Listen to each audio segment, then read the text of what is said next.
Hare Krishna. Welcome you all in the class. आज की class में आपका सबका बहुत बहुत स्वागत है। होप आप सब अच्छे से होंगे, स्वस्थ होंगे।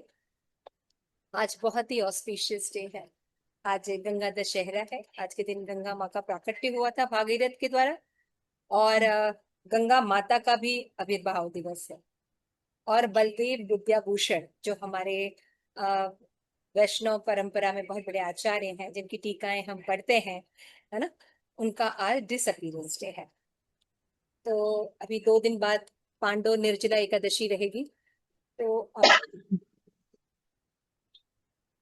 अच्छे से उन सबका पारण कीजिए। आज गुरु महाराज ने बहुत अच्छी क्लास जपा टॉक दी थी।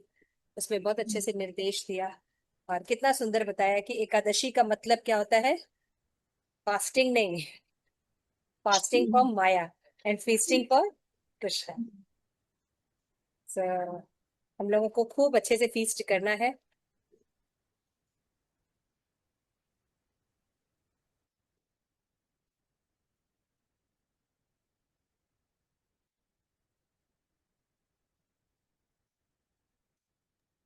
तो हम जो है भक्ति संदर्भ जीव गोस्वामी की बहुत ही सुंदर बुक है, और जिसमें कि तत्वों का बहुत ही अच्छे से निरूपण किया है, जिससे कि हमें किसी भी तत्व, गुरु तत्व, भगवत तत्व, भक्त तत्व, भक्ति तत्व, है ना, सभी तत्वों के बारे में, पर तत्व, स्व तत्व, सबके बारे में बहुत अच्छे से एक्सप्लेनेशन देने से क्या है कि आचार्यों की जो हमारे पास, जैसे भक्ति रसामृत सिंधु में हमने पढ़ा, रूप गोस्वामी को पढ़ा, सनातन गोस्वामी का भी कई शिक्षाएं, उनको और अच्छे से समझने में बहुत मदद मिलती है।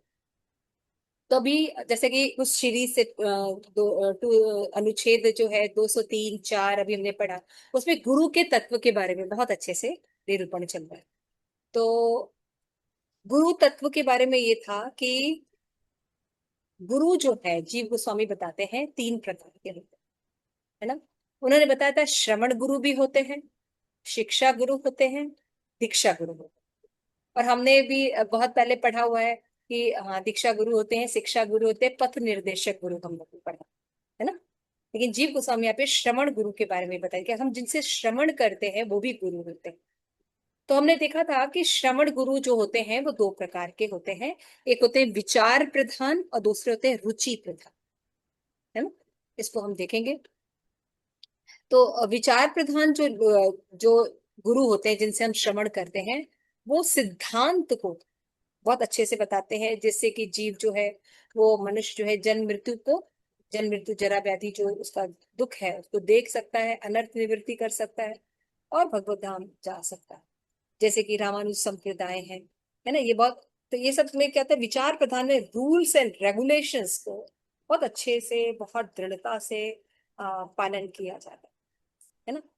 तो ये लोग, इनके जो उपासक होते हैं वो वैकुंठ को जाते हैं। लेकिन इसमें हालांकि भगवत शिक्षा ही है, भगवान के प्रति भी वर्णन है, लेकिन प्रेम की, भगवत प्रेम की शिथिलता पाई जाती है ना। लेकिन जो गौड़ी वैष्णव परंपरा है, इसमें जो आचार्य होते हैं, जैसे मध्व गौड़ीय संप्रदाय है, चैतन्य महाप्रभु का मिशन है, इसमें रुचि प्रधान गुरु है ज्यादातर, जो हमें भगवान के भक्ति के बारे में प्रधानता बताते हैं। तत्व के बारे, जब हम भगवान के बारे में जानते हैं, आप जानते हैं तत्व निरूपण भी होगा, सब कुछ होगा, ज्ञान वैराग सारी शिक्षाएं आ जाएगी, लेकिन इसमें भगवत प्रेम, पंचम पुरुषार्थ जो है उसको बहुत बल दिया जाता है। तो रुचि प्रधान के जो गुरु होते हैं, जैसे रूप सनातन जो स्वामी है, उनके जो ग्रंथ हैं, इसमें भी विचार रहता है, लेकिन रुचि की प्रधानता रहती है, रस की प्रधानता रहती है। तो जब सिद्धांत के साथ साथ राग का निरूपण किया जाता है, तो वो भगवत प्रीति या कृष्ण प्रेम को प्राप्त है ना। ये बहुत इंपॉर्टेंट है। और हमने देखा था कि श्रवण गुरु 2 प्रकार के हमने बताए थे, विचार प्रधान और रुचि प्रधान, है ना। और हमने एक तथ्य का पीछे निरूपण किया था अनुच्छेदों में, कि शिक्षा गुरु और श्रवण गुरु कई हो सकते है ना। शिक्षा गुरु और श्रवण गुरु कई हो सकते हैं, लेकिन दीक्षा गुरु एक ही होते हैं, जिनसे मंत्र सिद्धि, मंत्र प्राप्त किया जाता है। ठीक है। तो ये सब बातें, तो ये जीव गोस्वामी का कहना है कि शिक्षा गुरु को उन्होंने इतने अच्छे ढंग से या इतना विस्तारित रूप से प्रचार क्यों किया, उसके पीछे रीजन है कि जैसे गुरु से हम श्रवण करते हैं, जैसे गुरु से हमारा श्रवण होता है, वैसी ही हमारी मनोवृत्ति या भावना होती है भगवान के प्रति, और फिर हम ऐसा ही लक्ष्य प्राप्त करते। इसलिए बहुत इंपॉर्टेंट है कि हम किससे श्रवण कर रहे हैं। तो हम लोग को स्पेशली, क्योंकि हमें इस्कॉन में जो शील प्रभुपाद के द्वारा जो ज्ञान प्राप्त है, ये सर्वोच्च ज्ञान प्राप्त है। इसमें कोई भी किसी सिद्धांत में जरा भी कॉम्प्रोमाइज नहीं है, और पूर्ण सिद्धांत हमें मिल रहा है। इसलिए हमारे लिए बहुत इंपॉर्टेंट है कि हम किससे श्रवण कर रहे हैं। ठीक है, तो हमें परंपरा में रहने से हम सुरक्षित रहे, क्योंकि क्या है कि बहुत ज्यादा तत्व निरूपण नहीं होता हमारा, या गहराई से हमें ज्ञान प्राप्त नहीं होता। दूसरा कि हमें अब सिद्धांत कब आ रहा है, उसका कितना प्रभाव को लगेगा, ये कृष्ण के बारे में तो बता रहे हैं, ये चार संप्रदाय में इसी तो है ना, तो इतना क्या फर्क पड़ जाएगा, नहीं बहुत फर्क पड़ जाएगा। इसलिए रूप गोस्वामी, जीव गोस्वामी जो बताए, तो रुचि प्रदान जो है वो कोई भी आचार सिद्धांत के साथ साथ राग राग को भी देता है, और इसका जो भजन में जो सिद्धि होती है वो भगवत प्रीति की ओर उन्मुख करती है। इसमें विचार जो होते हैं अनुशांशिक होता है, रुचि प्रधान साधन है ना। तो गुरु भगवान को जो प्रिय है वो करते हैं। इसमें नैसर्गिक जो हमारा कृष्ण प्रेम है, कृष्ण रुचि है, ये जागृत है ना। हम दुख की निवृत्ति के लिए भगवत भक्ति नहीं करते, हम भगवत भक्ति भगवत प्रीति के लिए करते, समझ रहे हैं। हम दुख निवृत्ति के लिए नहीं करते हैं, लेकिन हम ये जानते हैं कि भगवान के जो अनुकूल है उनको हम ग्रहण करते हैं और प्रतिकूल को छोड़ देते हैं। जब हम ये भक्ति करते हैं तो ऑटोमेटिकली अनर्थ निवृत्ति के स्टेज को हम पार कर जाते हैं। तो स्वाभाविक प्रेम और रुचि, फल इच्छा, दुख निवृत्ति, मोक्ष, परमानंद की प्राप्ति, ये रुचि प्रधान का लक्ष्य नहीं है, लेकिन इनमें निहित ही रहेगा ये सब चीज। तो भगवान की प्रेम प्राप्त करने के लिए, भगवान का अनुराग प्राप्त करने के लिए हम ये करते हैं। अब स्लाइड में भी देखिए ये दिया है, विचार प्रधान और रुचि प्रधान साधक। अगर आप इसको थोड़ा सा बड़ा करके देखेंगे तो इसमें वही बातें लिखी हुई, थोड़ा सा इसको इलेबोरेट हो सकता है।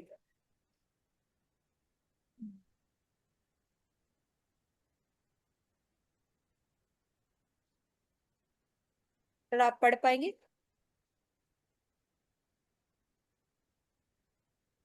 पढ़े, दोनों में भेद पढ़िए।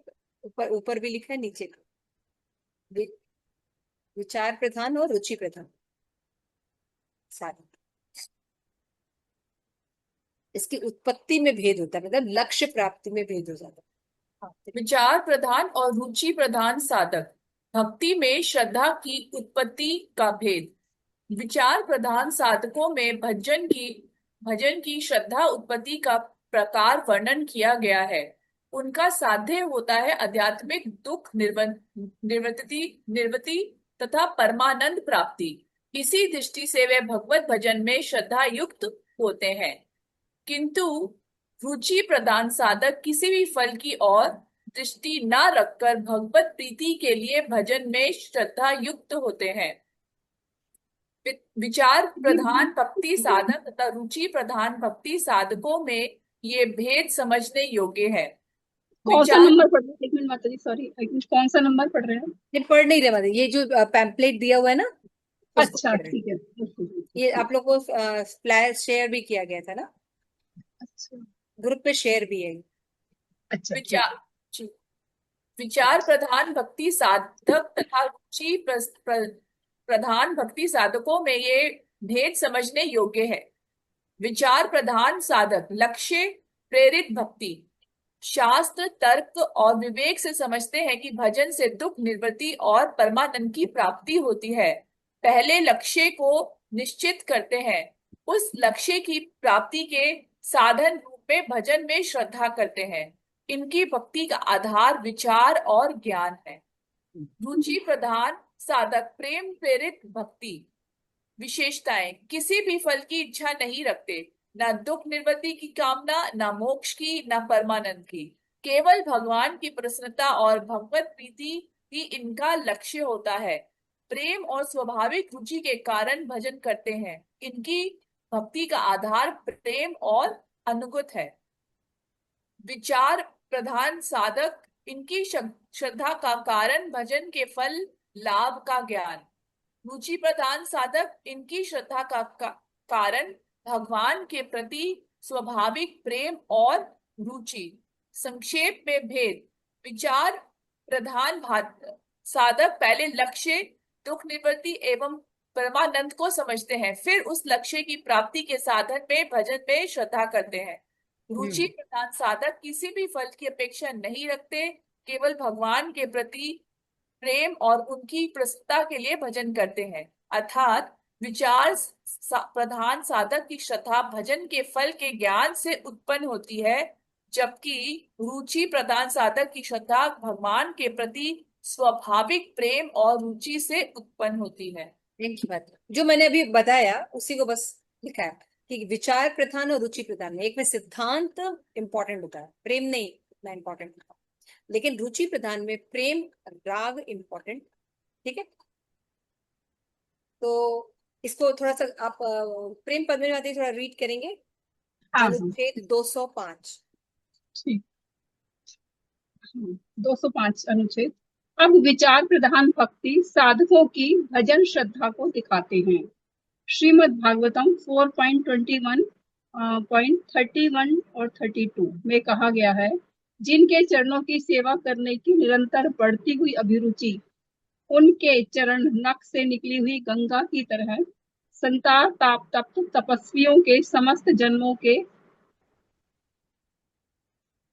चित्त मालिन्य को तत्काल विनाश कर देती है, एवं जिनके चरण तल का आश्रय लेने वाला व्यक्ति सभी प्रकार के मानसिक दोषों को धो डालता है तथा अनासक्ति रूप वैराग्य तथा अनुभव और अनंत भगवत आविर्भावों में से किसी एक विशेष भगवत स्वरूप का साक्षात करा देता है तथा पुनः इस दुखमय संसार चक्र में नहीं आना पड़ता। उन श्री भगवान का भजन करो।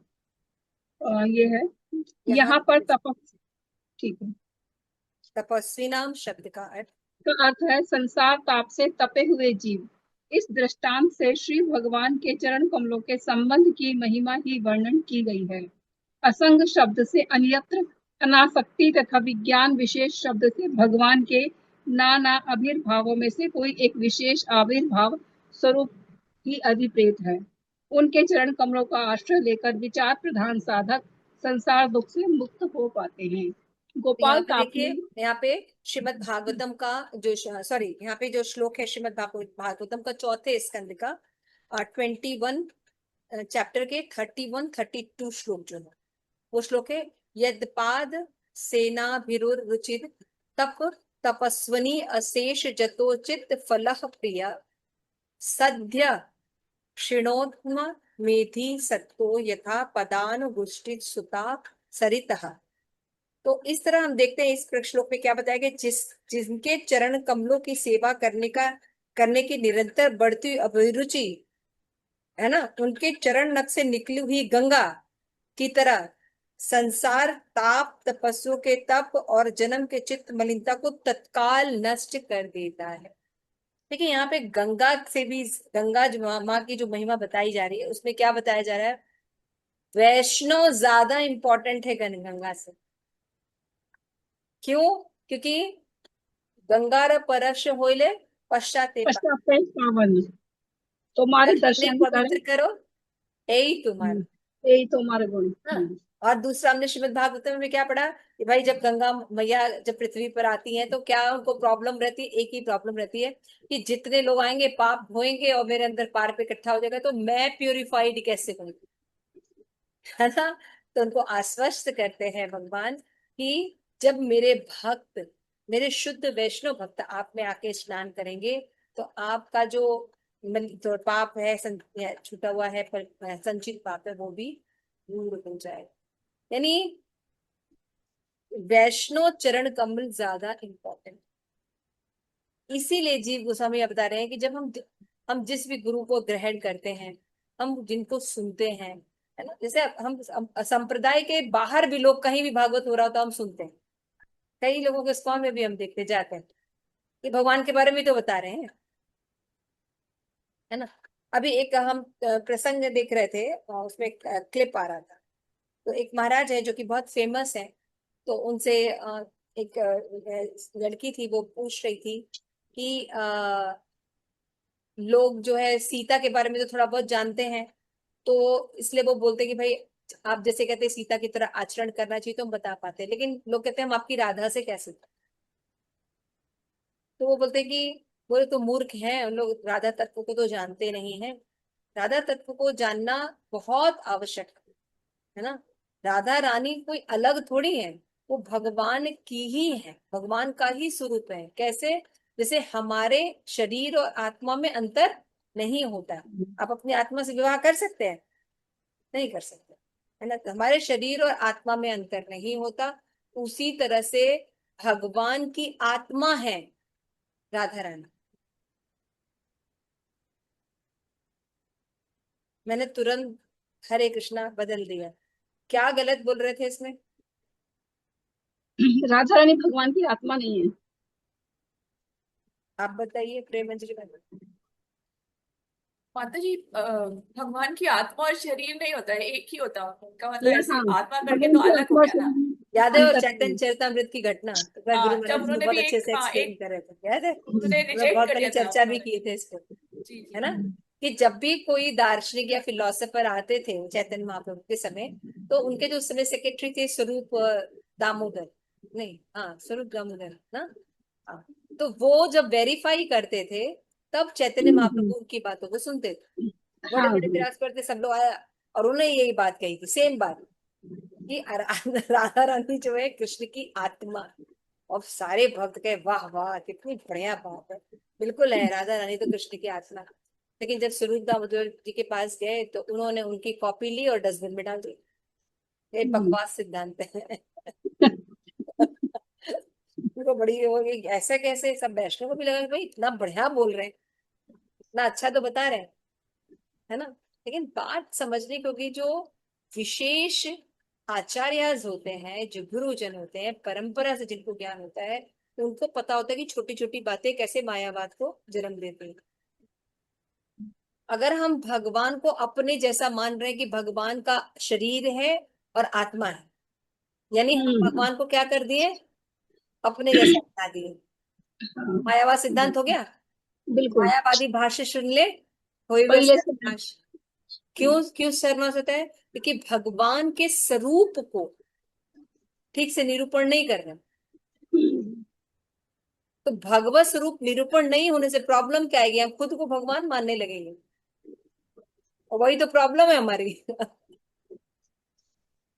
समझ में आ रहा है? ये तत्व, बिल्कुल। इसलिए जैसे बताते हैं कि अनर्थ में आता है ना कि तत्व भ्रम, उसमें पर तत्व भ्रम भी होता है, स्व तत्व भ्रम भी होता है। तो ये कौन सा भ्रम है? पर तत्व भ्रम है। भगवान के बारे में भ्रम है क्या? कि राधा रानी और कृष्ण जो है, वो एक राधा रानी कृष्ण की आत्मा है। सुनने में बहुत अच्छा लग रहा है, लेकिन तत्वतः ये गलत।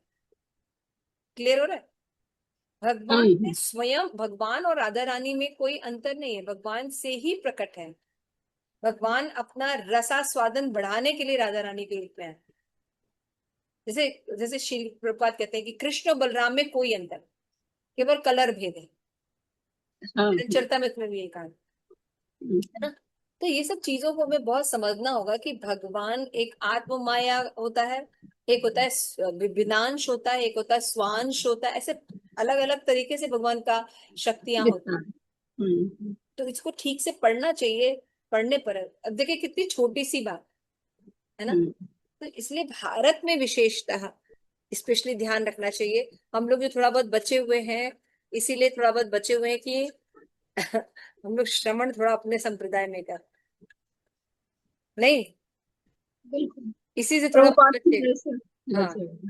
और प्रभुपाद में भी बहुत लोगों को हम लोग श्रवण नहीं करते हैं। हाँ, थोड़े बहुत, थोड़े लोग, हम लोग बहुत फिलोसफी नहीं सुनते हैं, ये इनका बहुत अच्छा है, इनका बहुत अच्छा है, इनका जी नहीं। जी, जो बस जो हमारे, सुनते हैं उनका सुनते हैं बस। हाँ, क्यों? क्योंकि एक वैष्णव को डेवलप होने में कई लोगों का हाथ होता है, तब एक वैष्णव की बुद्धि डेवलप होती है। इसलिए हमारे श्रवण गुरु कई हो सकते हैं, लेकिन श्रवण गुरु हमारे दीक्षा गुरु के अनुकूल होने चाहिए, हाँ, हर शिक्षा बिल्कुल। गुरु के अनुकूल होता है। कई कई बार तो गुरु और शिक्षा गुरु ही रिकमेंड कर देते हैं श्रवण गुरु को। हम्म। ठीक है ना? जैसे हमारे चपाटक में हमारे गुरु महाराज करते हैं, तो हम देख सकते हैं वो किनको बुलाते हैं, जो अथॉरिटी है ना, हाँ। तत्व विभ्रम नहीं करते। तो यहाँ पे ये बात बिल्कुल सही कही गई है। और लास्ट में देखिए ये बता रहे हैं कि उपयुक्त श्लोक में विचार प्रधान साधकों में भजन की श्रद्धा उत्पत्ति, गोपाल तोषणी टीका। पढ़ू चा- गोपाल कृष्ण ने कहा। हाँ, बस इसको एक्सप्लेन कर देते हैं कि उपयुक्त ठीक है, श्लोक ठीक में है। विचार प्रधान साधकों में भजन की श्रद्धा उत्पत्ति का प्रकार वर्णन किया गया है। उनका साध्य होता है कि आत्यांत दुख निवृत्ति और परमानंद प्राप्ति। रुचि प्रधान में क्या होता है? यही होता है ना, दुख निकल जाए और परमानंद की परमानंद प्राप्ति की हो गई। प्राप्ति हो जाए, भगवत दो प्राप्ति चीजें नहीं हैं। है। हाँ, ये इसी फर्क है। दृष्टि से ये भगवत भजन में श्रद्धा युक्त होते हैं। ये कौन है? ये विचार प्रधान है। लेकिन किंतु रुचि प्रधान साधक किसी भी फल की ओर दृष्टि न करके अहित की अप्रतिहता भक्ति करते हैं, भगवान भगवत प्रीति के लिए भजन करते हैं और श्रद्धा युक्त होते हैं। समझ में आ रहा है? यही दोनों अंतर है। और बता रहे हैं कि विचार प्रधान साधक तथा रुचि प्रधान साधकों में यही भेद समझने योग्य है। देखिए जरा सा अंतर है, समझ में आ रहा है? फल की ओर दृष्टि ना रखकर बहुत भगवत बहुत प्रीति के मुश्किल है। लिए। एक्चुअली ऑनलाइन तो हम क्या बताएं, लेकिन आज जितने भी जितने लोग को भी आप सुन रहे हैं, जितने भी फेमस लोग हैं, तत्व विभ्रम बहुत ज्यादा है। जैसे एक लोगों का मैंने आज आपको डिस्कस किया है ना, तो कितना बड़ा फिलोसफिकल पॉइंट अंतर है। तो अगर हम इनको सुनेंगे तो क्या ये, अब आप इनको निरूपण करिए, कि जैसे हमने शास्त्र पढ़े हैं उसके हिसाब से मणिधारी सांप है कि नहीं? सही बात। एक तो भारत में स्थिति ऐसी है कि लोगों को किसी भी आध्यात्मिकता का कोई ज्ञान नहीं। फिर सो कॉल्ड जो गुरुज होते हैं, इनके इतने इतने फॉलोवर्स होते हैं। अगर गुरु को सही तत्व निरूपण नहीं है, तो हालांकि ये भगवत भक्ति कर रहे हैं, हालांकि भगवान का नाम ले रहे हैं, लेकिन प्रॉब्लम क्या आ रही है? अपराध कर, तत्व विभ्रम। अपराध कर रहे हैं, अच्छा, अपराध करो। सेकंड अपराध कर रहे हैं। हम्म। शांता माता जी बता रहे थे कि अगर आप किसी और को गुरु का सुनते हो परंपरा से ये बाहर, तो आवाज बहुत प्रभुपाद की कम आ रही कृपा है, समाप्त हो जाती है। आपकी आवाज थोड़ी कम आ रही है। तो प्रभुपाद प्रशांता माता जी बता रहे थे कि अगर जैसे अभी बहुत सारे आते रहते हैं ना, उनको अगर आप सुनते हैं तो वो फिर प्रभुपाद के प्रति अपराध है, और प्रभुपाद की कृपा समाप्त हो जाती है फिर। यस। क्या होता है, जैसे कि कभी कभी क्या होता है कि आज किसी विशेष आचार्य को आप सुनिए, तो क्या होता है, वो बहुत अच्छे से तत्व का निरूपण भी कभी कभी बहुत अच्छा करते हैं। तो हम लोग सोचते हैं कि चलो उसको, हाँ देखो कितना अच्छा बता रहे, तो हम उनको सुनते हैं। तो उसमें क्या होता है कि हम क्या करते हैं, हम उनको अप्रिशिएट करते हैं प्रभुपाद से ज्यादा, है ना? तो इस समय क्या होता है, मान लो वो कोई ज्ञान देते हैं और हमको वो ज्ञान नहीं है और एक्सेप्ट करते हैं, तो उसके बदले में हमको क्या देना पड़ता है? गुरु निष्ठा देनी पड़ती है, शास्त्र कहते हैं। गुरु निष्ठा के बल पर आपको वो ज्ञान प्राप्त होता है। जब कितना गुरु खतरनाक सौदा है। हाँ, इसीलिए आप देखिए कि थोड़ा थोड़ा जो श्रवण करते हैं, जो एकदम, आप देखो गुरु के प्रति वो 100% सरेंडर वाली बात नहीं होती है, गुरु आज्ञा के प्रति सरेंडर वाली बात नहीं होती। प्रैक्टिकल होते हैं भक्त बस। समझ रहे हैं? प्रैक्टिकल से हम्म। भी आज जो है गंगा माता का है, तो उसमें गंगा माता ने जब दीक्षा ली थी हरिदास हरिदास पंडित से, तो उन्होंने, उनके गुरु ने जो कहा उन्होंने वो ही किया। उन्हें कहा आपको अभी क्या करना होगा, राजा की एकमात्र पुत्री थी, सब कुछ छोड़ के भगवत प्रीति में लग गई, है ना? उनको कहा कि आपको भिक्षा मांगकर जीवन यापन कर, घर घर जाके भिक्षा मांगकर जीवन यापन। क्यों? मिथ्या अहंकार कम होता है। इसलिए शिल प्रपात हमें बुक डिस्ट्रीब्यूशन के लिए कहते हैं, जो हम लोग नहीं करते। मैं खुद बता रही हूँ, बहुत कम कर रही हूँ, है ना। हम लोग को स्ट्रीट पर जाना चाहिए, दरवाजा नॉक करना चाहिए, बहुत जरूरी है। हफ्ते में हम लोग कम से कम 1 या 2 दिन टाइम निकालना चाहिए, 1 या 2 घंटे का, चाहे सुबह या रात में हमें जाना चाहिए। कोई मार्केट प्लेस कहीं थोड़ी सी बुक्स ले ले, distribute. It's very important for us, बिल्कुल सही कह रहे हैं, जरूर करना चाहिए। Very important for us. हम्म, हम लोग अब गृहस्थ जीवन में रहने के लिए नहीं, हम वानप्रस्थ जीवन के योग्य हो गए, और घर में है इसीलिए इतना दुख है। हमारा जीवन गृहस्थ से ओवर हो चुका है, हम जबरदस्ती अपनी रिस्पॉन्सिबिलिटी, जबरदस्ती गृहस्थ में घुसे पड़े जबरदस्ती हैं। घुसे हुए हैं। अगर हम ऐसे अपने थोड़ा थोड़ा सेवाएं नहीं बनाएंगे, बाहर नहीं, हमें कम से कम इन्वॉल्व रखना चाहिए, और ज्यादा से ज्यादा चुप रह के निकलना चाहिए, ज्यादा से ज्यादा भगवत प्रचार करना चाहिए, सेवा करनी चाहिए। हम लोग देखिए कितना कम मंदिर जाते हैं, हम लोग को भी डेली मंदिर, मंगला आरती डेली जाना चाहिए। घर पर आरती करने से नहीं, मंगला आरती होनी चाहिए। लेकिन हम लोग वेज नहीं बना रहे। समझ रहे? क्यों? कहाँ कमी है? श्रवण की दिक्कत। आज इतना सुंदर महाराज ने टॉक दिया, और इतना सुंदर प्रिपरेशन कराया है पांडव निर्जला एकादशी का, एकदम जोश है पूरा करने के। नहीं तो लग रहा था पता नहीं भगवान इतनी धूप में कैसे होगा सब कुछ, है ना। अभी कल नारायण प्रभु जी का फोन आ गया था, नहीं वो तुम लोग अर्चन के लिए आ जाओ और तुम कृष्णा के लिए आ जाओ, कोई है नहीं। कल भी सुबह, क्योंकि मैंने अपने शिक्षा गुरु गुरु को सुना है, बहुत मुश्किल है मेरे लिए इस समय निकाल। I have to do, you have to do. कोई आए या ना आए, आप अकेले हैं या बहुत लोगों में, you decided that you have to serve, तो यू हैव टू सर्व। अगर सेवा आई है, डोंट से नो। तो ये इतना सुना है कि उसका 1% मेरे अंदर है, मेरे अंदर भी बहुत ज्यादा नहीं, लेकिन 1% है, तो थोड़ा बहुत आप लोग अप्रिशिएट कीजिए। समझ रहे हैं? मतलब सुनना बहुत इंपॉर्टेंट है। आप किससे सुनते हैं? नहीं तो एक्सक्यूजेस, हम जैसे मेरे भी कई जगहों पे एक्सक्यूजेस होते हैं, मतलब वहां पे मैंने सही श्रवण नहीं किया है ना। कई जगह मेरे भी ब्लॉकिंग है, क्या क्या है वहां पे? श्रवण ठीक नहीं। ये बहुत इंपॉर्टेंट विषय है, ये बात यहाँ पे बताई जा रही है। अब नेक्स्ट हम अनुच्छेद कर लेते हैं, 206। उसके पहले हम फटाफट ये पढ़ लेते हैं। रीडिंग करिए माता जी, फिर मंजरी। फर्स्ट फर्स्ट स्लाइड पहले पढ़िए, फिर इसको ये सब। माता जी आप मेरे को बोल रहे हैं? फर्स्ट क्या स्लाइड बुक? श्लोका है, उसको मीनिंग पढ़िए, सेम हम बता दिए हिंदी में, इसके पहले वाला श्लोका था ना। इस The Shravan Guru from whom one gets faith either with Vichar or Ruchi, and the Bhajan Shiksha Guru from whom one learns worship are generally the same person. Tat bhak tat bhagwatan dharman shikshet gurvatma ad advaitah amayaya amayaya anuvirtaya ye stushte atma Atmado Hari. He who holds the Guru dear and worthy of worship should learn bhakti from the Guru, by which the Lord, who gives himself in the deity form, is satisfied. Shrimad Bhagavatam 11.3.22.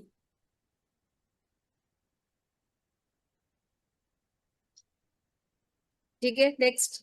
तो ये समझ गए ना कि क्या होते हैं श्रमण गुरु जो होते हैं वो कई हो सकते हैं, लेकिन परंपरा में होने चाहिए। अब हम आएंगे अनुच्छेद 206 में।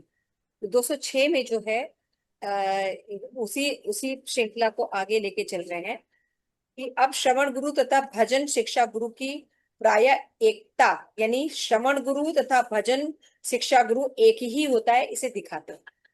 समझ रहे हैं? श्रवण गुरु और शिक्षा गुरु एक भी हो सकता है ना, कि हम कई लोगों से सुनते हैं, लेकिन किसी विशेष से हम जिस सबसे ज्यादा सुनते हैं वो हमारे शिक्षा गुरु भी हो सकते हैं। हाँ। ठीक है ना। माता जी थोड़ा पढ़ दीजिए राजा निमि का प्रेम पद्मिनी माता जी। हाँ हाँ। राजा निमि के प्रति अ, राजा नेमी के प्रति श्री प्रबुद्ध ने कहा, उक्त गुरु के निकट रहकर गुरु को आत्मा तथा दैवत जानकर निष्कपट अनुगत्य के द्वारा भागवत धर्मों की शिक्षा प्राप्त करें, जिससे परमात्मा आत्मद श्री हरि प्रसन्न होते हैं।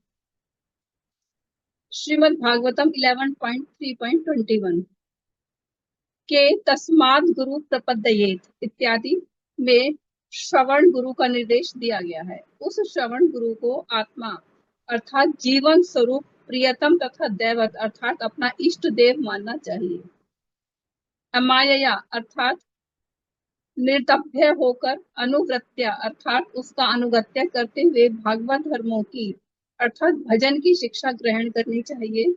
उन धर्मों से आत्मा अर्थात परमात्मा जो अपने तक को दे देते हैं, जैसे श्री बलिराज के हाथों वे बिक गए, प्रसन्न होते हैं। ऐसे शिक्षा गुरु अनेक भी हो सकते हैं, जिनसे भागवत धर्मों की शिक्षा प्राप्त की जा सकती है। ये 206 कंप्लीट हो गए मतलब। हाँ, तो यहाँ पे क्या बता रहे हैं कि अ, श्रवण गुरु का निर्देश क्या, उस श्रवण गुरु को आत्मा या जीवन स्वरूप प्रियतम या दैविक अपना इष्ट देव मानना चाहिए। कब? जब हमारा श्रवण गुरु शिक्षा गुरु है तो आत्मवत बुद्धि होने मतलब अपना ही मानना चाहिए, इतना प्रेम होना चाहिए, आत्मी ही होना चाहिए, और उनके निर्देशों को बिल्कुल श्रद्धा पूर्वक पालन करना चाहिए। समझ में आ रहा है? जब हमारा श्रवण गुरु में से ही शिक्षा गुरु भी है। ठीक है ना। फिर बता रहे हैं निर्धम होकर अनुवृत्त अथवा उनका अनुगत्य करते हुए भागवत धर्मों में भजन की शिक्षा ग्रहण करनी चाहिए। उन धर्मों से आत्मा तथा परमात्मा जो अपने तक को दे देते हैं, है ना, जैसे बलि महाराज क्या कहते हैं, अपने तक को दे दिया ना, आत्मनिवेदन। अपने शुक्राचार्य को भी नहीं सुना, जिनके गुरु थे, जो उन्होंने जीवित किया था उनको, उनकी भी बात उन्होंने नहीं सुनी। भगवान को ज्यादा महत्व दिया। ऐसे शिक्षा गुरु अनेक हो सकते हैं। श्रवण गुरु भी अनेक हो सकते हैं और शिक्षा गुरु भी अनेक हो सकते हैं, और श्रवण गुरु ही शिक्षा गुरु भी हो सकते हैं। तो क्या करना चाहिए? ऐसे गुरुओं को हमें ढंग से सुनना चाहिए। इनको सुनने से हमें जो है वो भक्ति में प्रगति होगी, है ना। श्रवण गुरु was described in the Tasmad Guru Prapaddeta. Accepting the Guru as his deity of worship. गुरु को, ऐसे गुरु को कैसे स्वीकार करना चाहिए कि हम हमारा वो आराध्य है, गुरु आत्मा। He should learn by obedient without pride. उनके obedient होना चाहिए और अपने दम्भ का त्याग करना चाहिए। जब हम किसी का आज्ञा पालन कब करेंगे? जब हमारे अंदर दम्भहीनता होगी, तब दम नहीं होगा तभी ना, है ना। श्री प्रभुपाद कहते हैं one should be very obedient, है ना। हमें अपने गुरु के प्रति बहुत ओबीडियंट रहना चाहिए, आज्ञाकारी होना चाहिए। क्यों? अगर वो व्यक्ति आज्ञाकारी नहीं है तो क्या होगा? तो प्रगति नहीं होगी ना, क्योंकि दम्भ के कारण वो नियमों का पालन नहीं करेगा ढंग से। हाँ, तो प्रगति लेकिन नहीं और होगी। सोचिए, और उसके अहंकार का नाश भी नहीं होगा। अगर कोई व्यक्ति ओबीडियंट नहीं है तो डिसिप्लिन नहीं होगा। हाँ। अगर डिसिप्लिन नहीं है तो एक ऑर्गेनाइजेशन या भक्ति हो ही नहीं सकती। ये बहुत इंपॉर्टेंट लेसन है श्री प्रभुपाद बता, इसलिए बोला जाता है ओबीडियंट होना चाहिए, आज्ञाकारी होना चाहिए। क्यों? आज्ञाकारी ही डिसिप्लिन्ड होता है, और डिसिप्लिन व्यक्ति जो होता है वो ही ऑर्गेनाइज्ड हो सकता है, ऑर्गेनाइजेशन रन कर सकता है, भक्ति के सिद्धांतों को पालन कर सकता है। ठीक है। तो bye those dharma paramatma who give himself to the devotee is pleased. जैसे बलि महाराज का सर्वस्व दे दिया था, ऐसे हमें अपना करना चाहिए। तो एज प्रीवियसली एक्सप्लेन द शिक्षा गुरु कैन बी मेनी एंड प्रबुद्ध स्पीकर टू निमि। निमि महाराज ने क्या कहा कि हाँ, मंत्र गुरु एक ही होता है, उसका निरूपण होता है जैसे। हाँ, अब अभी अभी हमने क्या पढ़ा, श्रवण गुरु कई हो सकते हैं, शिक्षा गुरु कई हो सकते हैं, श्रवण हाँ। गुरु ही शिक्षा गुरु हो सकते हैं। अब यहाँ पे 207 में बताया जा रहा है अनुच्छेद में कि एकमात्र मंत्र गुरु दीक्षा गुरु एक ही होंगे, आप कई लोगों से दीक्षा नहीं ले सकते। ये बहुत इंपॉर्टेंट बात बता रहा है ना। 11:3:42 पढ़िए माता जी इंग्लिश में। लब्धानुग्रह आचार्य ते संतर्भिगमः महापुरुष सम चैमूर्त्य भी मत्यात्मनः। Having obtained the mercy of his guru, who reveals to the disciple the injunctions of Vedic आवाज बहुत कम scriptures, आ रही है माता। having obtained the mercy of his guru, who reveals to the disciple the injunctions of Vedic scriptures, the devotee should worship the Supreme Lord in the particular personal form of the Lord the devotee finds most attractive.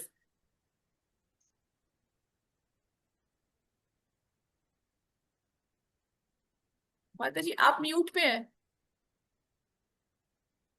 माता जी आप mute पे हैं। ओ sorry sorry. तो मंत्र गुरु एक ही होता है, इसका निरूपण कहा गया है भागवत में 11:3:42 में बताया गया है कि श्री अग्निहोत्र ने निमि महाराज से कहा कि उस प्रचा आचार्य से अनुग्रह प्राप्त कर एवं उनके द्वारा दिखाए हुए आगमन अनुसार अपनी अभिष्ट मूर्ति में श्री हरि की पूजा करनी चाहिए।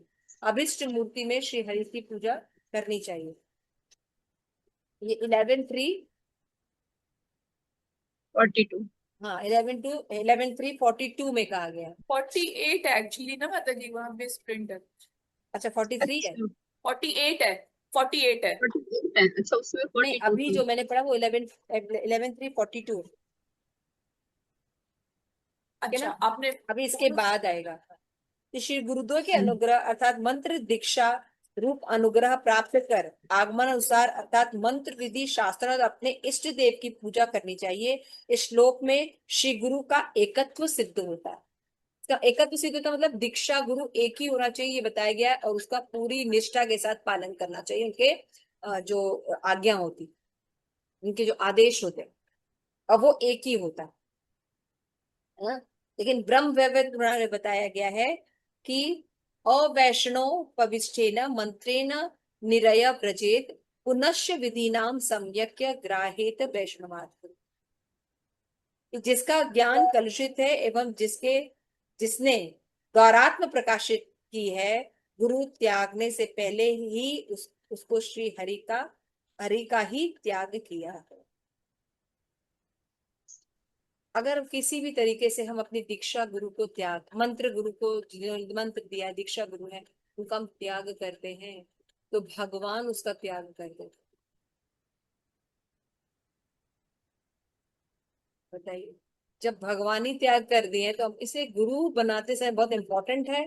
और मंत्र गुरु एक ही होते हैं, इसलिए बहुत ज्यादा सावधान रहने की जरूरत है। और किसी भी परिस्थिति में उनको त्यागा नहीं जा सकता, लेकिन किन परिस्थितियों में उनको निषेध किया जा सकता है या त्यागा जा सकता है, ये भी बता रहा हूँ जी। बस ये बहुत इंपॉर्टेंट लेसन है। इन वचनों से दीक्षा गुरु का त्याग निषिद्ध है। अगर ये हम शास्त्र का एग्जाम्पल लें ब्रह्म वैवर्त पुराण से, यानी किसी भी कंडीशन में हमें दीक्षा गुरु को नहीं त्यागना चाहिए। यदि कोई अपने दीक्षा गुरु से संतुष्ट न होकर अन्य गुरु का आश्रय करता है तो अनेक या दूसरा गुरु धारण करने से पहले गुरु का त्याग ही सिद्ध हो जाता है। इस विषय में श्री नारद पंचरात में अपवाद वचन द्वारा समझाया गया है। क्या बताया गया है? जो व्यक्ति अवैष्णव से मंत्रोद्देश यदि ग्रहण करता है तो वो नरकगामी होता है, इसलिए पुनः विधानुसार वैष्णव गुरु से मंत्र कर सकता है। आप देखिए क्या बोल रहे हैं। अगर आपके वैष्णव परंपरा में गुरु हैं तो आप उनको कभी भी नहीं त्याग सकते, हमेशा निषिद्ध है। अगर अगर मान लीजिए कभी उनका कुछ प्रॉब्लम है या कुछ है तो हमें क्या करना चाहिए, दूसरों से शिक्षा लेके हमें आगे बढ़ जाना चाहिए। त्याग का विधान फिर भी नहीं। लेकिन बताया कि विधान कब हो सकता है कि हमने अगर दीक्षा ली है और दीक्षा हमने अवैष्णव परंपरा में ली है, किसी से भी ना जो कान में फूंक देते हैं, कुछ शादी शादी होती रहती है उसमें लोग परंपरा में कर देते हैं, कुछ मंत्र दे देते हैं, ऐसा करते हैं ना। तो ऐसे लोगों से अगर हमने दीक्षा ली है तो इन ऐसे गुरु को हम छोड़ छोड़ सकते हैं, इसमें अपराध नहीं लगता। और ऐसे गुरु को छोड़कर हमें वैष्णव गुरु से दीक्षा ग्रहण कर लेनी चाहिए। क्लियर हो रहा है?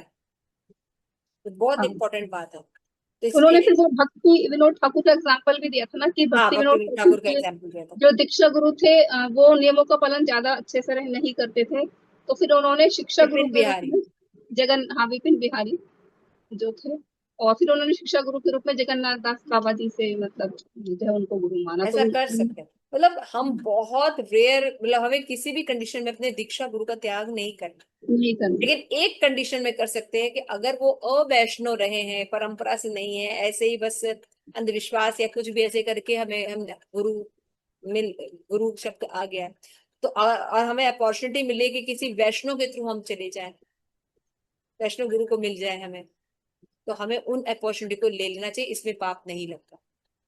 ठीक है। तो दीक्षा करते समय 5 विधान होते हैं, क्या क्या? कि दीक्षा दीक्षा यानी दीक्षा गुरु बहुत इंपॉर्टेंट है। तो दीक्षा गुरु में 5 विधान क्या क्या होता है? पहला, accept accepting the austerity from the pleasure of the Lord, तप। दीक्षा में हम पहले क्या करते हैं, दीक्षा गुरु करके हम तप लेते हैं ना, वो बोले ये करना है, सुबह उठना है, 16 माला करनी है, 4 नियम पालन करना है, तो तप कराते हैं। दूसरा, पुंड्र यानी मंत्र, यही बना, तपः पुंड्र, श्लोका है ना इसका? एक मिनट नीचे की,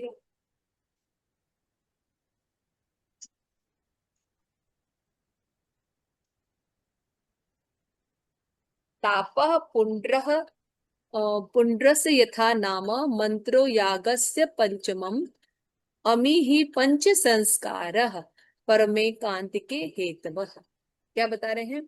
ये 5 संस्कार के द्वारा बोला जाता है कि दीक्षा हो रही है। पहला क्या है? तप, है ना। दूसरा क्या है? पुंड्र यानी तिलक मिलेगा आपको। फिर नाम, है ना, प्रेम मंजरी देवी दासी, प्रेम पद्मनी देवी दासी, ऐसे नाम मिलता है। फिर मंत्र मिलता है, यहाँ मंत्र का मतलब है गायत्री मंत्र, है ना? और फिर याग यानी पर्टिकुलर डीटीज के फॉर्म की पूजा बताई जाती है। तो श्रील प्रभुपाद ने जो हम हमें दिया है उसमें इसको 2 भाग में बांट दिया है, 5 को। प्रभुपाद कहते हैं कि जैसे फर्स्ट इनिशिएशन में हमें तप के बारे में इंफॉर्मेशन मिलती है, पुंड्र यानी तिलक के बारे में इंफॉर्मेशन मिलती है, और हमें नाम मिल जाता है। लेकिन श्रील प्रभुपाद सेकेंड इनिशिएशन में मंत्र और याग यानी गायत्री मंत्र जब देखते हैं तो हमें पता चलता है कि भाई भगवान के किस स्वरूप की पूजा करें। तो गायत्री मंत्र में हमें पता है, गायत्री मंत्र जो है, एक तो गायत्री मंत्र सबको पता है, ओम भूर्भुवः स्वः, है वो ना। तो दो, वेदों से है। दो गुरु का मंत्र है। और हाँ। फिर उसके बाद आता है हमारे जो इष्ट देव, वो है राधा चैतन्य कृष्ण, महाप्रभु। और किस चैतन्य रूप में महाप्रभु है और वो भी बताया गया है, 2 मंत्र है हाँ। ना। फिर माता जी, उसके बाद, हाँ, वो फिर बताए उसके थे बाद ना कि 2 जो मंत्र जो है लास्ट के वो कृष्ण जो के बारे में है। जो लास्ट के हैं वो 4 पंचरात्रिक हैं, और एक पहला क्या बताया था, वैदिक बोला था। वैदिक, हाँ, वेदों से है। बता रहे थे कि जो लास्ट के हमारे आप 4 क्या हैं। बोले ना, मुझे समझ में नहीं आ रहा आपका, पता नहीं वॉइस। माता जी अभी आ रही है। वो प्रभु जी बोले थे कि जो लास्ट के 5 हैं वो हमारे पंचरात्रिक विधि के अनुसार है, और जो हाँ, पहला है ना ओम भूर्भुवः, वो वैदिक बोला था। ये मेरे को भी ध्यान नहीं आ रहा है।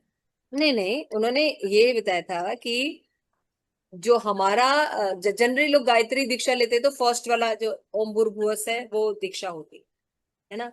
लेकिन हमें शिल प्रभुपाद ने दीक्षा जब गायत्री दीक्षा देते हैं तो हमें गायत्री मंत्र के साथ साथ गुरु मंत्र भी मिलता है, और गुरु के बाद इष्ट देव भी मिलते हैं यानी चैतन्य महाप्रभु।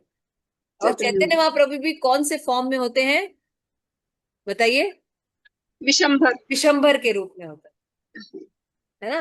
फिर उसके बाद हमें 2 मंत्र और देते हैं, वो कृष्ण के बारे में होता है, संबंध अभिधेय प्रयोजन 3 होता है ना। तो 2 मंत्र है।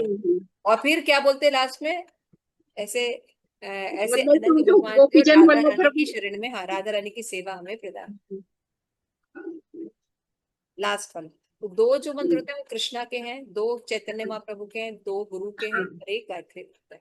तो इस दो तरह गुरु से के हैं। हमें देख के बताया गया है परंपरा में कि हमें किसकी उपासना करनी है। चैतन्य महाप्रभु के आंखों से हमें राधा कृष्ण को देखना है। हाँ, ये एक सबसे बड़ी उस समझ मूड में? में। जो उपदेशामृत में आपको याद है कि अब शुरू में ही रूप गोस्वामी ने लिखा है, क्या है, तबे ते हमें बुझबो युगल पीरीति, रूप हम्म। रघुनाथ होइबे रूप रघुनाथ होय बे अकूती। और होइबे आकुति, तबे ते हम बुझबे हम युगल जो पीरीति। गलत प्रीति। रूप रघुनाथ में आसक्ति हुए बिना, यानी चैतन्य महाप्रभु के मिशन में इसका आसक्ति हुए बिना हम कभी भी कृष्ण प्रेम को निरूपण नहीं कर सकते। यानी क्या है, जितने लोग कर रहे हैं वो पाखंडी हैं, और ज्यादातर लोग कर रहे हैं, इसीलिए तत्वों का पूरा नॉलेज नहीं है। तत्व के नाम पे तत्व विभ्रम। क्लियर हो गया? हम्म। तो रिजेक्टिंग गुरु कब कर सकते हैं? अवैष्णव अगर गुरु है, इज वेरी इंपॉर्टेंट। अवैष्णव पादिस्तेन मंत्रेण, हाँ मैं पढ़ देती हूँ। अवैष्णव पविष्ठेन मंत्रेण विश्व ब्रजेत, ये नारद पंचरात्र से है। पुनश्च विधिनाम सम्यक ग्राहेत वैष्णवात् गुरु, ग्राहेत वैष्णव।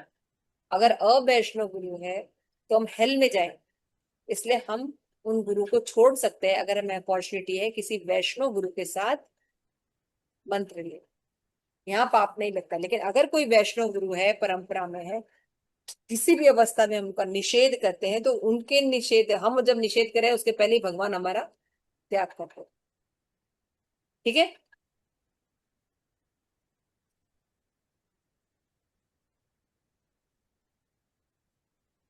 किसी का कोई प्रश्न है? क्लियर हो गया ये चीजें? तीन चीजें शुरू है, एक तो श्रवण गुरु, दीक्षा गुरु, शिक्षा गुरु, तीनों के बारे में तत्व निरूपण है। कई हो सकते हैं, शिक्षा गुरु और श्रवण गुरु। श्रवण गुरु ही शिक्षा गुरु हो सकता, लेकिन दीक्षा गुरु एक ही हो सकता। किसी भी अवस्था में, किसी भी परिस्थिति में वैष्णव परंपरा से जो गुरु हैं उनका निषेध नहीं करना चाहिए। नहीं भी अगर है कम तो हम किसी और से भी शिक्षा ले सकते हैं उसी परंपरा, लेकिन निषेध करने का अधिकार नहीं। लेकिन अगर अवैष्णव से हमने दीक्षा ली है तो हम गुरु को त्याग कर वैष्णव गुरु से मंत्र ले सकते। लेकिन इसमें एक क्वेश्चन उठता है कि यदि वैष्णव गुरु है और उसका पतन हो जाता है तब। हाँ, तब भी आप उनको छोड़िए नहीं ना, आप कहीं और से शिक्षा ले लीजिए ना। क्योंकि आप अपने आप को गुरु परंपरा से जोड़ दीजिए। शिल प्रभा हम्म। के मूवमेंट में तो यही तो हुआ ना, कितने लोगों का फॉल डाउन हुआ अचानक से। हाँ, वही तो। लेकिन लोगों ने क्या किया, लोगों ने ऐसा नहीं कि गुरु का फॉल डाउन में सबने छोड़ दिया, बहुत से लोगों ने सिद्धांत के साथ बने रहे, गुरु परंपरा से बने रहे, और उन नियमों को पालन करते रहे। अब उनका हाँ, क्योंकि fall गुरु हो गया भी तो तो, स्वतंत्र नहीं है, गुरु भी तो फॉल स्वतंत्र डाउन नहीं हो है गया ना। तो वो तो छूट ही गए ना। हाँ कौन हाँ। संस्था है, वो तो हटा ही देती है ऐसे गुरुओं को, तो छूट ही गए ना। लेकिन फिर भी हमारे अंदर रिस्पेक्ट तो होना ही चाहिए ना। बिल्कुल, क्योंकि माया बहुत हाँ, शक्तिशाली है, तो माया ठीक का है। माया है। भगवान ने भी कहा है कि अगर किसी का हो जाता है तो हमें उनको ब- जो है वो वैष्णव ही मानना चाहिए। साधु रेव ही मान्य थे, लेकिन ठीक है, साधु वो ही तब मानना चाहिए। देखिए जब वो नियमों लेकिन का पालन कर रहे लेकिन हैं। हम उनसे शिक्षा ग्रहण नहीं कर सकते, नहीं ना करेंगे। करें, आप कहीं और से कर लीजिए। तो परंपरा से जुड़ना चाहिए, सिद्धांत से जुड़ना चाहिए। इससे फॉल हमारे कोई जैसे गुरु का भी फॉल डाउन रहता है तो हमारा फॉल डाउन नहीं होता। नहीं हो। मेरे साथ ऐसा ही हुआ था। मेरे गुरु महाराज ने मुझे सिद्धांत से जोड़ा था, गुरु परंपरा से। उन्होंने जब मुझे सेवा दी थी पेरेंटिंग की, तो मुझे समझ में नहीं आता कि मैं कैसे करूंगी, क्योंकि कोई आपको ऐसे कैसे क्लू ही नहीं है, कोई आगे बताने वाला नहीं है, कोई सीनियर भी नहीं है, आप कैसे सेवा करेंगे। और मेरे अंदर भी कोई योग्यता नहीं है, कैसे क्या करेंगे। तो गुरु महाराज ने मुझे एक लेटर लिखा था, उसमें महाराज ने बड़ा अच्छे से लिखा था, और गुरु महाराज ने भी समझाया था। देयर इज अ भक्ति वेदांत academy in ISKCON Noida. There are seniors in ISKCON Noida. You take help from them. And do your services. हम्म, क्या किया उन्होंने? मुझे परंपरा से जोड़ा। हम्म, कि भक्ति वेदांत एकेडमी एक व्यक्ति की नहीं है, सही बात है, वो गुरु प्रभुपाद महाराज की ने है। एस्टेब्लिश की है, बिल्कुल, वो किसी की पर्सनल प्रॉपर्टी नहीं है, कोई पर्सनल प्रॉपर्टी नहीं, प्रभुपाद की है वो। वो प्रभुपाद इसको की है, गुरु समझो, महाराज क्योंकि हम लोग तो ने। नए थे ना, हम लोग को क्या पता। ना ही हम्म, हमको कभी गुरु के बारे में हम लोगों को कोई एक्सप्लेन करता था। हम्म, कोई नहीं बताता था हम लोग को गुरु के बारे में। तो निष्ठा कहाँ से आएगी हमारे अंदर? तो उस समय गुरु महाराज ने मुझे वो लेटर लिखा था और मुझे परंपरा से जोड़ा था। उसका रिजल्ट है कि हम परंपरा से जुड़े रहे और अपने साथ में जितने भी भक्त थे उनको इंस्पायर करते रहे, और वो भी आप सब भी जुड़े रहे। हम्म। आज हमारे पास मार्गदर्शन नहीं है, जो लोग थे पता नहीं कहाँ चले गए। लेकिन आज हम लोग, हाँ, हमारी भक्ति में कोई इफेक्ट नहीं है। ये तो बात है कि मतलब बिल्कुल सही बात है, लेकिन जो लोग व्यक्ति से जुड़े थे वो आज भी भटक रहे हैं। वो आज भटक रहे हैं। जो व्यक्ति से जुड़े थे दिन भर वो व्यक्ति के लिए बोलते हाँ, नहीं है। हमें हम्म। तुरंत आश्रय चेंज करके सिद्धांत लेकिन पे आ जाना चाहिए, गुरु लेकिन परंपरा पे हम आ जाना चाहिए। व्यक्ति से नहीं जुड़े, एक हम व्यक्ति से परंपरा से जुड़े हैं। एक व्यक्ति नहीं है ना, इतनी सही बात सुंदर है। परंपरा है। आप सेम यही हम्म, फिलॉसफी देखिए, भौतिक जगत में कहीं पर भी हम्म। कोई प्रॉब्लम होती है तो हम उसको छोड़ देते हैं और अपना फिर काम करते रहते हैं। हाँ, वहां करते भौतिक हैं, जगत में हम लेकिन यही काम करते हैं। मान लीजिए, सही अच्छा, बात है। आप क्या स्कूल हम्म, में केसेस नहीं होते, ऑफिसेज में बिल्कुल, केसेस नहीं होते, सब जगह कहाँ सब नहीं कुछ होते होता है। भौतिक जगत में। लेकिन हम क्या कहते हैं, हम्म, उसको नहीं, उसको ध्यान मत दो, अच्छी अच्छी चीज पर फोकस करो और आप निकल जाओ। लेकिन भक्ति में हम ये चीज इंप्लीमेंट नहीं करते। हम्म, बहाना चाहिए ना छोड़ने का। ये सूक्ष्म रूप में होता है। लेकिन हम हम्म, देखते हैं, हम तो खुद देख रहे हैं आप लोगों को, अपने आप को हम लोग देख रहे हैं। हम लोगों को भी सेम परिस्थितियां मिली थी ना, उससे ज्यादा ही बिल्कुल, चैलेंजेस था हम लोगों को। लेकिन हम सब कहीं बिल्कुल, ना कहीं आपस में एक दूसरे से जुड़ के, कैसे भी करके, परंपरा से जुड़ के, बुक से जुड़ के, सिद्धांत से जुड़ के, एजुकेशन से जुड़ के अपने आप को जीवित रखें। तो ये बिल्कुल। बहुत जरूरी है सब। तो जीव ये बहुत गोस्वामी को देखिए जरूरी ये है। सब चीजें बताई हैं, ठीक है ना। कब हमें केवल एक व्यक्ति पर निर्भर नहीं होना चाहिए, हमें परंपरा कभी और नहीं होना ज्ञान चाहिए। पर निर्भर होना चाहिए। व्यक्ति का फॉल्टन हो सकता है, छूट सकता है, साथ भी छूट सकता है, कुछ भी हो सकता आप है, भी छूट मतलब सकता है, कहीं भी हो सकता है, अब सिद्धांत बोल सकता है वो व्यक्ति, क्योंकि वो बिल्कुल, अभी हॉस्पिटल में है। बिल्कुल, बिल्कुल, हर एक इसलिए व्यक्ति इलाज प्रभुपाद कर रहा बार है। बार इंस्ट्रक्शन क्यों दे, रीड माई बुक्स, आप खुद हम्म, पढ़िए। सब इंस्ट्रक्शंस इसलिए थे। तो अगर आप, हम लोग ने क्या किया, हम लोगों को बताने वाला, हम लोग श्रील प्रभुपाद के इंस्ट्रक्शन को पढ़ते चले गए, गुरु महाराज के इंस्ट्रक्शन को पढ़ते चले गए और बिल्कुल। निकलते चले गए। तो ये यही यहाँ पे जीव गोस्वामी, ये सब हम लोग पहले पढ़ने को मिला होता तो देखो कितना अच्छा होता। हाँ, लेकिन वो लिंक कर रहे हैं ना, आप उसको लिंक कर हाँ, दिखा रहे देखिए कितना, मतलब हैं। ये सब बुक्स पढ़ना कितना अच्छा है। अगर ये सब पहले मिला था तो हम लोग और अच्छे से निष्ठा होती। आज हम किसी को सिद्धांत के साथ ये सब चीजें बता सकते हैं। हम्म, तो इसलिए आप लोग पढ़िए और प्रीच कीजिए, ठीक है। Thank you so much. Hare Krishna, Shri Prabhupada कीजिए। हरे आप सभी कृष्ण। गौर भक्त मिलता है, गौर प्रेमानंदे हरे। अच्छा।